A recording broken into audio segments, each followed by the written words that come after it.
Hello guys and gals, it is I, the Monster. Today we're doing Gaming Pickups 3 Holiday Meltdown. This is essentially going to be every single game that I've purchased from about late October to early November this year to up and around this point. This is the, I guess the big holiday blowout video that I was planning to make. This is it. Don't work in retail, kids. That's all I'm going to say. Oof. Anyways, without further ado, let us begin. Get some snacks, get the drinks, light up the candles, do whatever you gotta do, say a little prayer. Let's get right into it. Okay, so first and foremost, I was gonna do a video about this collection, but admittedly, I've just been so busy lately, I really haven't had a lot of time. You're gonna hear that I've been busy lately a lot in this video. And so, I saw this thing, it was coming out months ago, and I was very interested in it. And I pre-ordered it, but at the time I was kind of like, do I want to waste the money right now and buy a game I'm not going to play? So I took it back. And then I finally saw that it dipped a little bit on Best Buy, so I snagged it, which was hilarious because about a week or so later they dipped it again. And that is the Doinksoft Collection. This is probably the most underrated collection I've seen all year, in my opinion. This is just a collection of indie games published by Doinksoft. Well, it's put out by Devolver Digital, but they were developed by Doinksoft. So you get Gato, Roboto, Gunbrella, and Demon Throttle. These are three very like people love these games. Gato Roboto in particular was like basically like a big blowout. It's like a black and white Game Boy looking Metroidvania with a cat and a robot suit. It is hilarious. I've actually put like maybe 2 hours, 3 hours into it. It's really good. Gunbrella is super interesting. It's like a noir Western with like an umbrella that's a gun, and like, I don't know, man, the story kind of unfolds a little bit as you go on. It's one of those kinds of stories. And then Demon Throttle, which is the one I really have not played yet, but it says that demon kissed your wife or something. That's literally the plot of this game. So I don't know, and it kind of looks like a Nintendo game a little bit from this picture. So we'll get to that. But yeah, this is like a really awesome collection. If you're a Switch collector, I'm thinking this is going to be a hot item because it's not on any other console, as far as I know, at least in a physical form. So there you go. I guess you get your FOMO right out the gate. Sorry, guys. Okay, so the next one is going to be a game that I might potentially review in the future. I'm really thinking about it, and it's something that I was extremely excited for. I knew I was playing this like pretty much all year. I set time for it. It's the game I'm still currently playing. I'm probably like halfway done with it, maybe more. And I've never played it before in my life, so it was really exciting. That is Dragon Quest III HD 2D Remake.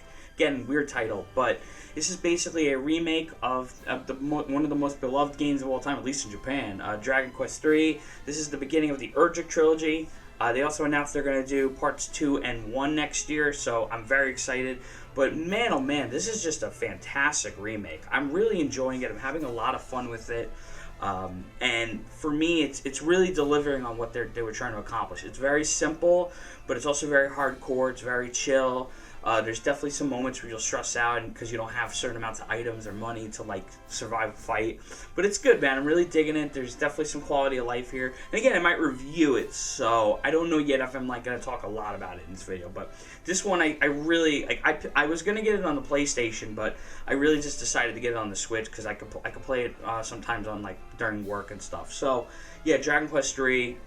This one, check it out, man. I think this is going to be an absolute must play. Is it as good as Dragon Quest 11? I don't know, maybe not, but it's still a legendary game, and you should check it out nonetheless. And I will say this: the pixel artwork is beautiful, man. Just absolutely fantastic stuff. Square Enix, the Dragon Quest team, they knocked it out of the park with this so far as I'm playing it. All right, so this was another game that I was going to review. So let me just get this story out of the way here. So I was going to play this on my PlayStation 5. I have never really had console problems. Like, I have been incredibly blessed with my luck with consoles, and I take very good care of my consoles, you know, because I grew up poor. You've heard the story already. So, for me, you know, I don't know, something happened this year where my PS5's disk drive stopped working and other things stopped working in it, and I looked up how to fix it, and it was just a lot more difficult for me than like the other consoles. So I unfortunately I had to send it in to Sony to get it repaired, so it's actually like gone right now as I make this video. But they just emailed me and said it's coming back, so we'll see what happens. But regardless, I tell you this whole story to explain like what I'm about to show you here. I picked up the Marvel vs. Capcom Fighting Collection Arcade Classics. Now, if you guys don't know anything about me, I like all types of games, but I am very much an old school fighting games fan. I grew up playing games in arcades. I'm not the greatest fighting game player of all time, but I don't care. Marvel 2 is one of my favorite games of all time. I am absolutely obsessed with it. I have my PS2 copy still from when I got it when I was a child. I pre-ordered it. And just the fact that we're finally getting Marvel vs. Capcom back. We have all these games in the collection, and like old ones, not just Marvel vs. Capcom, but you're getting the X-Men games, X-Men vs. Street Fighter, the Punisher beat 'em up. Like, there's stuff in here I've never played. So it's just really exciting, and they're all the arcade ports. There's so much love put in this collection. There's rollback netcode. The online's pretty good. There's a lot of extra features and art and such, and so it's just like the package. And I knew that when this was announced, I was probably going to do something rare, which is why I wanted to tell you this whole long winding story to tell you that yes, I did in fact double dip. Somewhere out there, 90s handheld gamer is like that little sun baby from the Teletubbies, and he's just like shining down. He's like, "You did it, kid. You did it." And I'm like, I know I did it. So I had to do it. I got the comic book. This is why I wanted to tell you this story, because I really wanted to play it on the PlayStation. No disrespect to the Switch version, because actually the Switch version, both of them are fantastic. I was hearing that the console versions were running better than the PC version a little bit, but they're gonna patch this stuff. But look, regardless, I didn't open this yet. I'm waiting for when I get my 5 back. But I am just absolutely loving this collection. I played a little bit of it again, busy. Sorry. And it's just, I don't know, man. It's just surreal for me, to me, that, like, here I am. I'm a guy in my 30s, and now I could sit in my car, I could sit anywhere, and I could just play Marvel vs. Capcom on my Switch. Like, it's just, and again, I know people go, oh, emulation, yeah. I haven't emulated since I was a teenager. Like, I'm sorry, it's not my thing. No disrespect or anything. I totally get when it's, like, acceptable. But, like, Marvel vs. Capcom, just, I don't know, man. There's just something about it. And I will also say, real quick, because I know a couple of you are wondering, the cartridge is in my console right now. It came with the little, I have both of them, so I have the pre-order book. I'm gonna try to take this out the best I can. We'll see what happens here. But you get a little comic book. And then I was telling people on X and social media, I said, guys, you gotta pre-order, because they did the same crap with Marvel vs. Capcom 3 back in the day, and nobody listened and missed out on comic books and stuff, and steelbooks and stuff. So this is cool. It's very, I'm not gonna lie, it's very cheaply put together, but at least it's a real comic book with real stuff. And the story's okay. Here's my question. For any of you who own this that read the comic, where the hell is Magneto? Just putting it out there. Like, they made the emphasis on Doom and Thanos, and I get that. And Akuma. But, like, where the hell is Magneto, bro? So, I don't know. I just thought that was a little weird. But other than that, cool comic. Just fun to see, like, Spider-Man and Morgan together again. Like, Mega Man, all these characters interacting with each other. I mean, again, it's Marvel, baby. So, I'm just really happy. I can't tell people enough. Please, check these out. Support these games. If you're a collector, no brainer here, folks. Pick them up. They're not expensive. I think they just dropped already. God almighty. So, and I read that they're selling very well, so they're going to be making more of these. So, just go check them out. See if you can try to get the comic book, too. Why the hell not? So, Marvel vs. Capcom Fighting Collection, absolute banger game. This is another one I was even thinking about reviewing, but I'm, again, busy, and I'm just like, does anyone hear me actually, like, review these games? Like, I don't know about that. I'm not that great at fighting games. So, but Marvel 2, man, there's something about it. Also, one of the best soundtracks of all time. I will forever say that. So, yeah, go check these out. All right, so the next batch of stuff is from a pre-Black Friday sale on Best Buy. So, let me just start by saying I thought Black Friday this year sucked. I thought it was terrible. Like 0 out of 10 effort from all of these billion-dollar, million-dollar companies. Just garbage. If you're a game collector, I'm sorry. Like, I just felt really... Not even a game collector, just someone who buys games and plays games. Like, I just felt sorry. Because, like, they just gave up. They didn't care. Even Cyber Monday sucked. And what I noticed was all of the sales that were before Black Friday were awesome. And, you'll get your people in your comment sections on your social medias that are like, oh, there's no games here. And you're like, yeah, there are games here. You're just really bad and stupid and have terrible taste. But, yeah, in any case, so let me show you what I got. And let me just also say, it's 2024. I paid $20 for every game here. And two of the games here are $20. And the other game was like 15 or something, 16. So again, in 2024, brand new games, fairly new releases. Just think about that. Okay, so the first one up is a game that I really don't know much about. I followed it on Steam for a little bit. I was looking at it. It just looked cute. It had like a nice, like a paper book kind of art, like an art style, like a children's book, like a fantasy book. And it's like I'll just show you. It's Wildermyth. So Wildermyth, and these are all PS5 games. Wildermyth, this one actually came with a monster compendium, so I haven't even opened it yet. Again, waiting for my PS5. Wildermyth is it's almost like a storybook RPG. I think there's a talent system, there's tactics, so there's you're on like a tile system, and all the characters look flat. And I don't know, there's just something about this game that's been calling me. And I looked up, I wanted to make sure if the game was, decent. And everybody's been raving about it. Like, it's actually a great game. So I'm really excited. I kept my eye on it for a while. I didn't talk about it. And I'm really excited to check this one out. And again, I got a compendium, so I got a little booklet with it, which I think is a nice thing, even if it's like the Marvel one where it's like tiny. At least it's something physical. But, yeah, man, I'm excited to check out Wildermyth, man. Have any of you out there heard of this game? Have you played it? What do you think of it? And, maybe I'll talk about it in the future. I'll let you know what I think. So it's always exciting, like, when you see something that you're not sure about, and then you hear it's, like, fire, like, it's just the dopest game, and you're like, oh, damn, and then you get it for, like, nothing. You're like, okay, like, click. So, yeah, Wildermyth.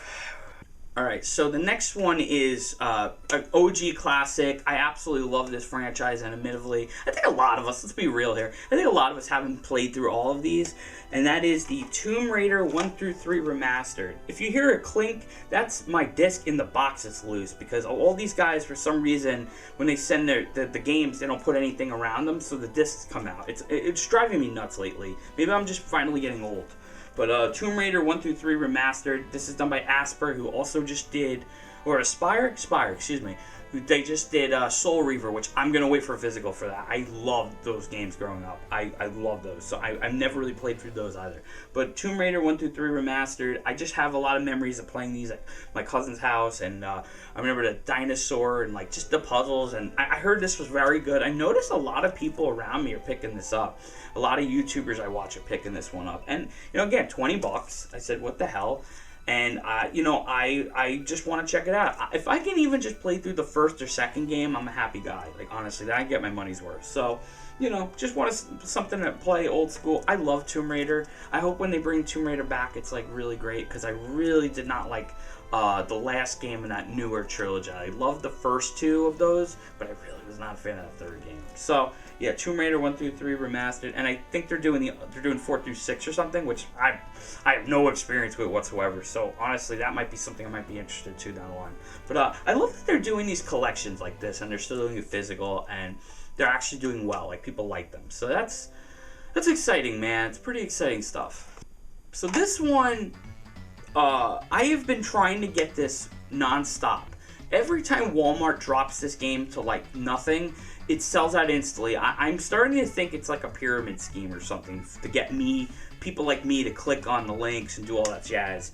But I picked it up and I opened it, I was ready to play it, and that's how I found out my PlayStation was done. So this is the one that is open, and that is Prince of Persia: The Lost Crown. I have been dying to play this damn game. When did this come out? Like a year or so ago, or it came out this year? I don't even remember. But this is just like the team I heard got broken up, but they made like their own unique Metroidvania Prince of Persia. It just looked so cool, and it looked like it ran great. I just wanted to get it on the PlayStation, honestly. I didn't really want to deal with it on the Switch, if I'm just being completely blunt with you.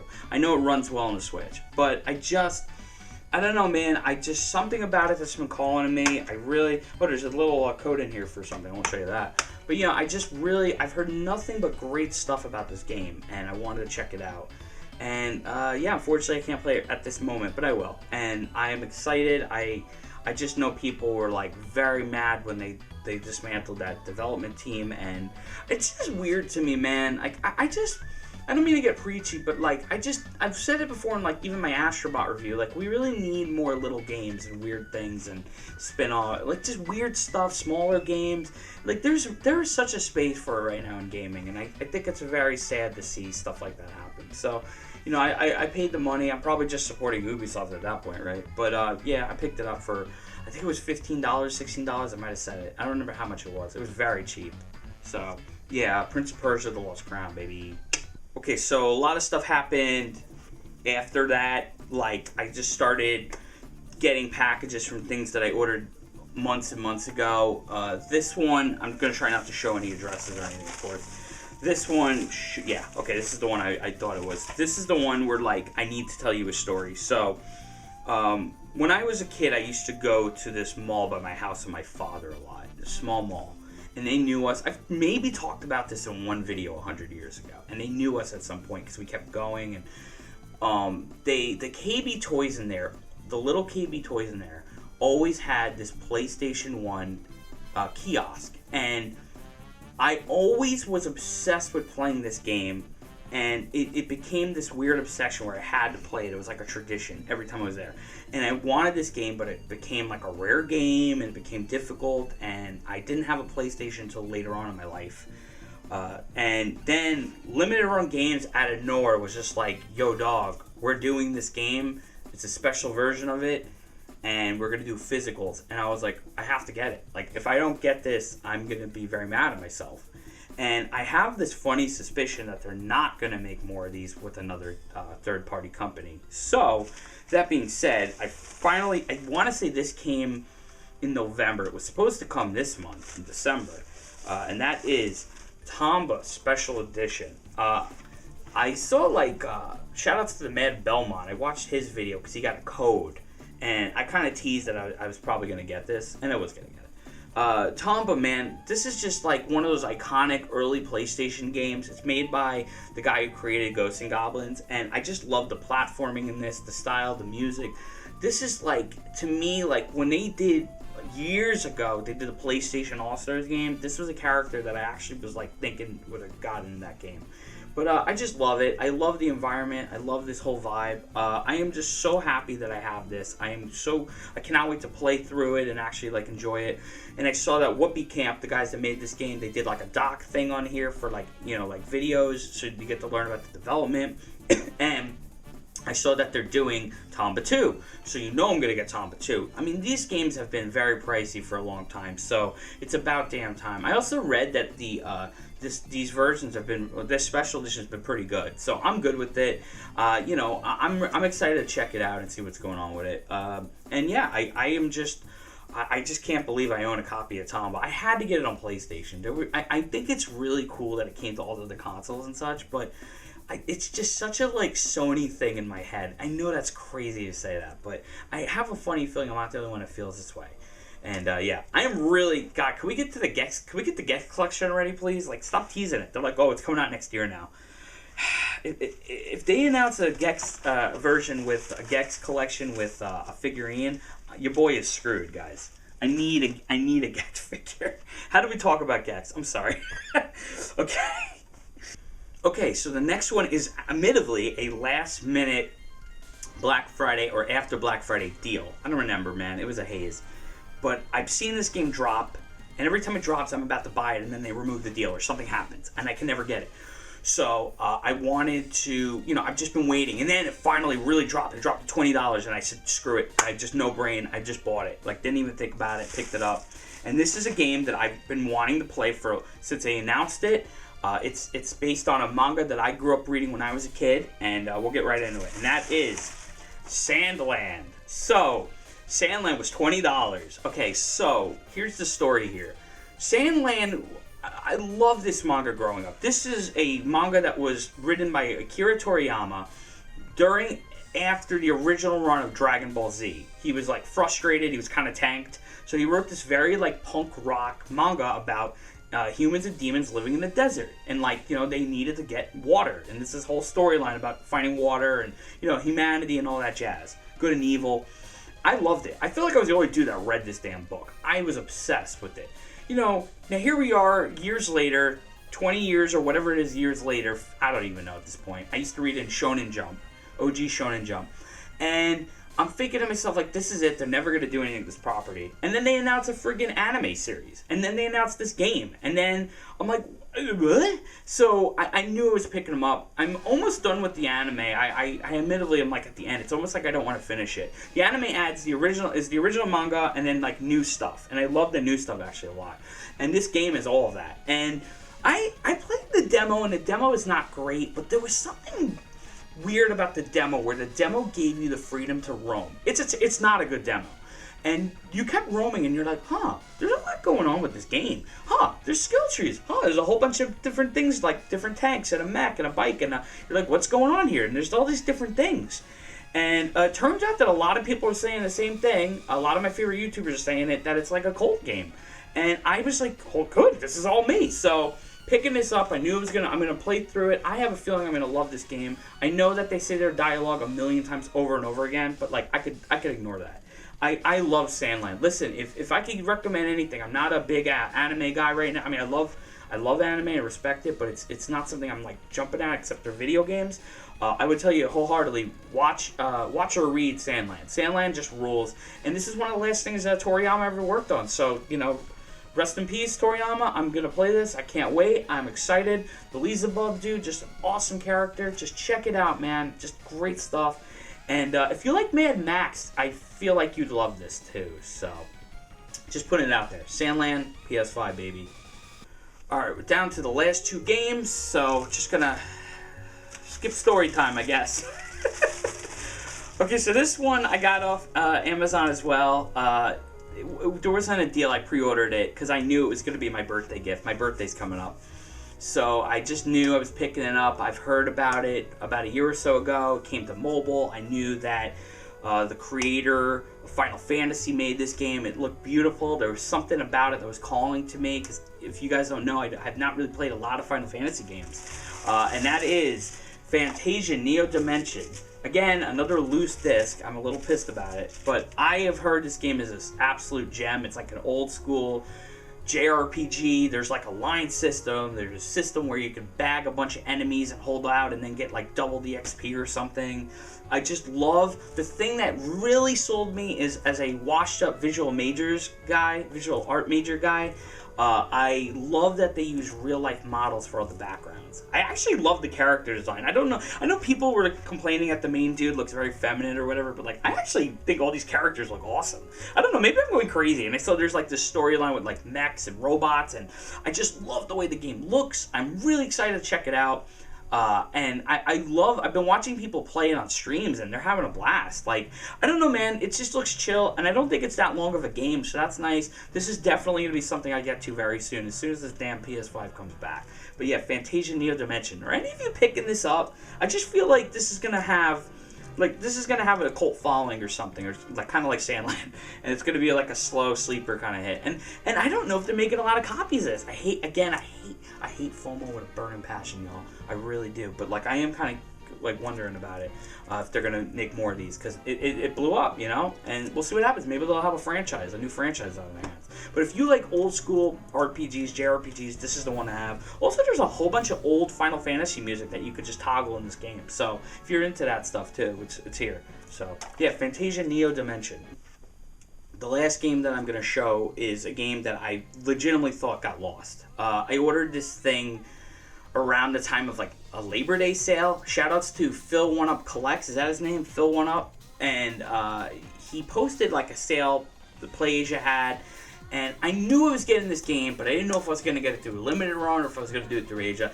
I'm just going to keep it 100% real. I went through PlayAsia. I wanted the dirty cover. I wanted that uncensored filth. No, it's not that bad. And they have the worst tracking I've ever seen. I love PlayAsia. I've ordered Klonoa through them, but like I had to use a third-party parcel site via Reddit to find out where the hell this thing was. And my package was chilling in Pennsylvania for like 4 days. So, can we get a little better with that, please, PlayAsia? Anyways, let's cut the chit-chat. You all came here for it. Are you ready? Here we go. Boom. Gotta get this out of the box. It comes with a bunch of stickers and stuff too. I got SVC Chaos SNK versus Capcom. Now I know what you're thinking, Blake. This is Monsters. This is not the greatest fighting game ever made. I don't care. I played this when I was like a teenager at a game shop. I never knew what it was. I didn't know it existed. Blown away by the pixel art, blown away by the characters, the roster. Yo, Mega Man Zero's in this thing. Let's go. Mars people from Metal Slug, the aliens, the giant dude from Samurai Showdown's in it. I mean, look at this art. This is brand new art. Red Aramir, Athena, ooh, dirty. It's really not that dirty of a cover. I don't know what they're fussing over. It's just, I don't know. I love this roster. Every one of these characters is in purgatory in this game. They're dead, and they're fighting in hell or something like that. And Athena and Red Aramir are like the angel and the devil. So I just love the concept. I love the art. Again, I know it's not a perfect game, but to own this physically finally is such an exciting thing to me. It is one of the rare SNK games where you know that they half-assed some of it. But man, oh man, dude, like, it is such an interesting piece of history, and I had to have it. Had to own it. I wasn't going to wait for limited run. I said, screw it. There's English on this. And, I'm just excited to check it out, play it. I really wish this one came with the poster, because this would have been a sick poster to hang. But, I don't know, man. I've just always been fascinated by this game. If you've never had a chance to play this, check it out. I don't know if there's rollback on this or not. There might be rollback on this, but I'm excited to play it. And the Play Asia game, they always give you like stickers and stuff. So I got little stickers. Again, yeah, that's it, man. So that's the last one I got. I was really excited, yeah, all right. As you can see here, folks, I have a nice haul of games here. I'm not going to need new games for a while. I am incredibly grateful, fortunate, whatever you want to say, to be able to buy these games and collect and play them. Again, I buy stuff on deals most of the time, and I really don't double dip on games, but I had to do it on Marvel. But I just, I'm so thankful. Video games are amazing, man. And hopefully when I get some damn time, I'll be able to play most of them. But I just wanted to say, if I can't get a video out, I'm going to try to get another video out. But if I can't get a video out anytime soon, I wanted to say Happy Holidays, Merry Christmas, everything. I hope everybody has a great holiday season. I've seen a lot of sad stuff lately and a lot of down stuff, and it's a tough time for a lot of people. But, we could get through this. We all have our ups and downs. I have my ups and downs, and I hope that everybody going forward, we just have a banger end of this month, and we start off the next year stronger than ever. And I just want to say thank you so much for anybody who sat through this video, who watched it and skip it. Thank you. And please like, comment, subscribe, share, ring the bell, do whatever you got to do. I appreciate you all so much. And that's it. Merry Christmas, Happy Holidays, peace, guys, and play some damn video games, all right? All right, I'm going to go in with this tree, and we're going to wrap it up. Ho, ho, ho, baby. Peace.